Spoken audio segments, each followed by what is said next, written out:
According to the latest tax report by the World Bank and PricewaterhouseCoopers, the decision by the Kenya Revenue Authority to introduce online filing of tax returns has simplified and reduced the burdens of tax compliance on businesses and individuals.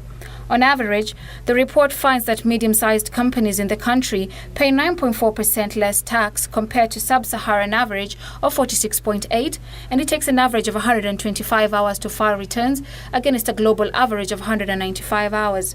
In this regard, Kenya has been ranked position 92 out of 190 economies globally in the World Bank Paying Taxes report, having improved from position 125. Ranking for 2016, the calendar year 2016, Kenya is now ranked 92, and the previous year it was ranked at 125. So that's a jump from 125 to 92, and it's quite a considerable jump. And if we just look at the key indicators around there, so in terms of total tax contribution rate, we're looking at a total tax contribution rate, which is basically the effective tax rate of 37.4%. The government has, however, been urged to broaden the tax bracket so as to reduce corporate tax as well as the country's average tax rate, which is high compared to many countries that were ranked in the survey. Corporate tax rate is high. Why is it high?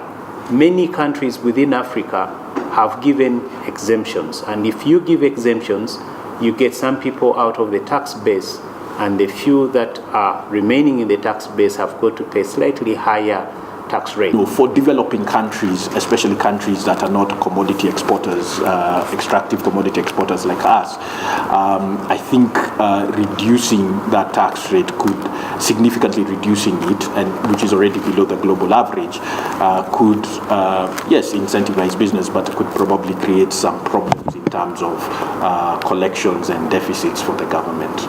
The report wants the government to do more taxpayer sensitization to help the public embrace online tax filings and to further reduce the number of tax payments by streamlining the tax system.